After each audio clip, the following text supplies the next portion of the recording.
thing that I hear most of is that I've never watched a movie with subtitles before. That's what I hear the most. And when they arrive to film club, they say, oh my gosh, I'm never going to be able to do this.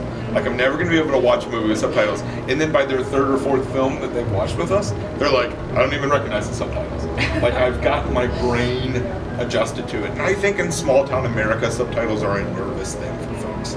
You have that, what's that word, that fear?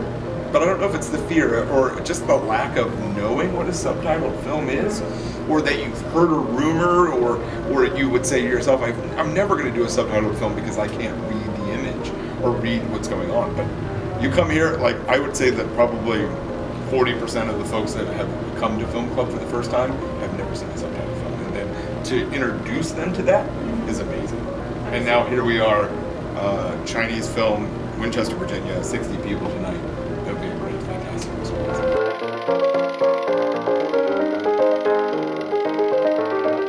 And so I think one of the biggest hurdles was people just saying like, oh, it's on VOD, or oh, I can watch it anytime, or this is done. And so what I do a lot of is that I say, you have one night only. If you miss it, you miss it. If you can't, you can't. And that's what, I don't like a lot of streaming services, but I like Mubi because you have 30 days. And in 30 days, you're done. If you don't watch it within that time, you've missed it.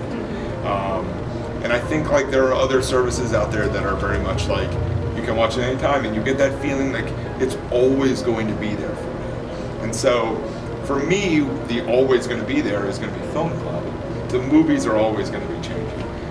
You've been there before, where you've walked into a movie and there's just been like 2 people in there, and you're like, did I make the right decision? Like, what's going on here? Why is there no one here? But I'll tell you what, you walk into a movie that you assume there's only going to be 1 or 2 people there, and there's 80 people in there. That's a much different experience for you. And you're going to walk out of that screening going, I watched something pretty crazy tonight. This is great.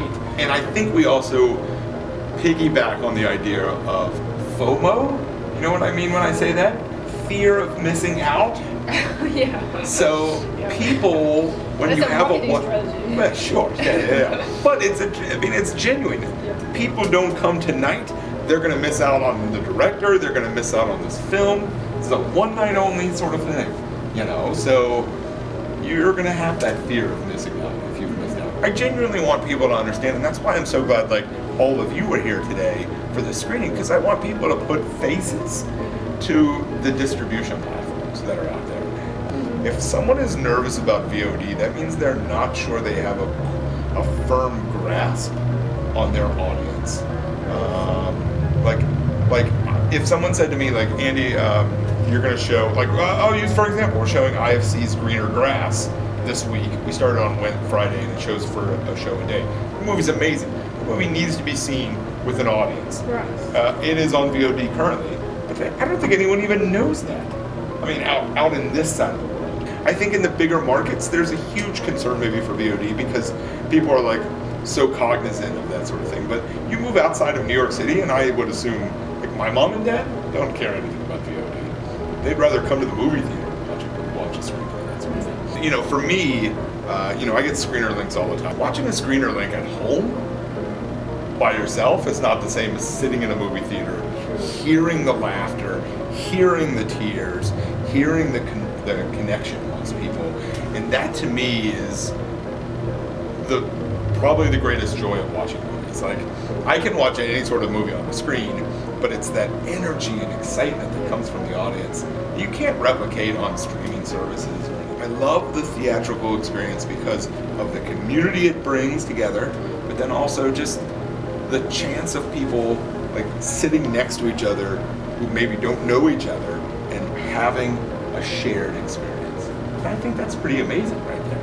Yeah, maybe that's why your film club is like so successful, because you really provide this like social situation for them as well as like appreciating art. This is an interesting conversation. So you come from you live in New York City.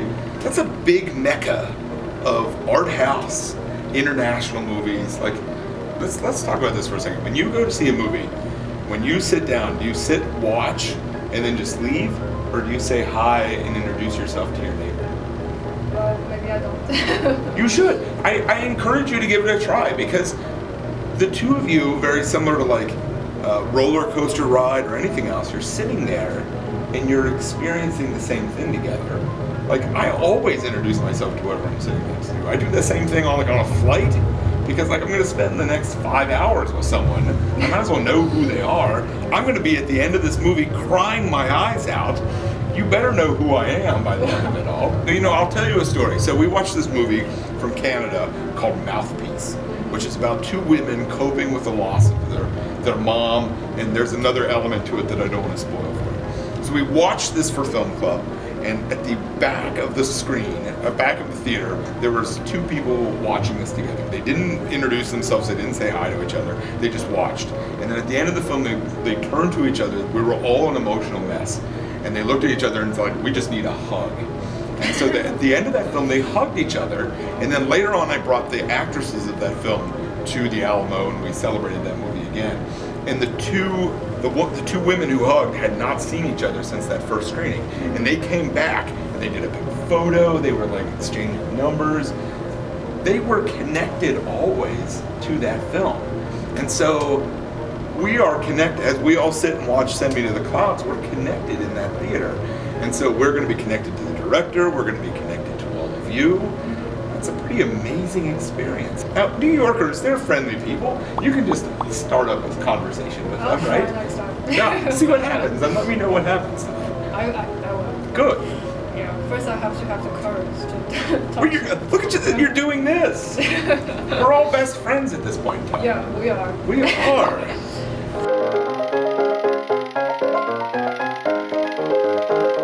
For me, I look at movies as a cinematic plate. Okay, you have your meat and potatoes, you have your vegetables, you have your big glob of ice cream or something along those lines. And so, to have a balanced meal, you've got to have everything. You don't want all the sugars. You don't want all the meats. You don't want only just vegetables. Although some people just love art house films, so there's no question there. You want a good balance. I think the big part of it all is that when you're finished that plate or you're finished that meal, that you talk about the movies afterwards, that you have a discussion. And that to me is the most important element behind all of this. But like, for me, like some people may find certain types of movie like fine dining, and certain types of movie are like just normal foods, like fast food. Do you like think it that way? No, I don't necessarily think of it that way. I think sometimes platforms are the different restaurants. Your streaming services are a little bit more like fast food. You rarely sit there and watch an entire movie. You're flicking through a variety of things.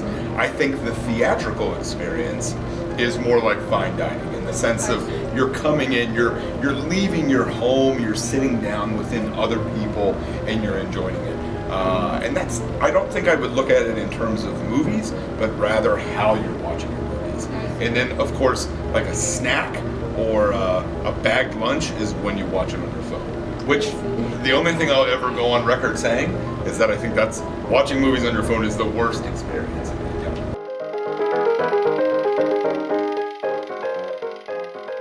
But the first thing I would suggest is don't pick what you like.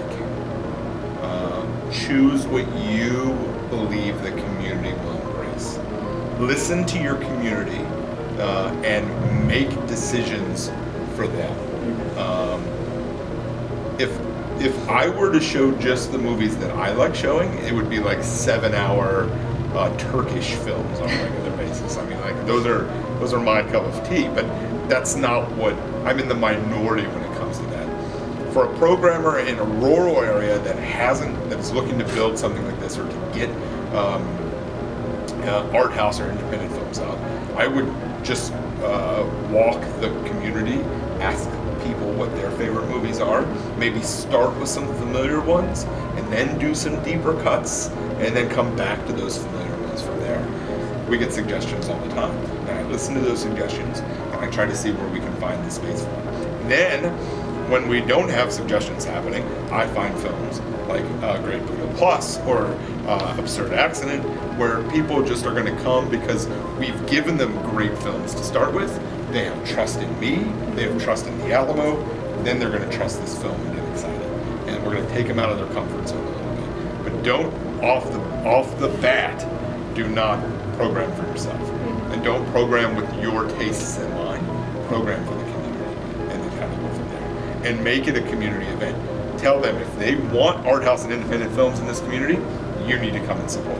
Because if they don't want it, and you're trying to push it, then it'll never happen. So that's So what the I say. idea is really make people enjoy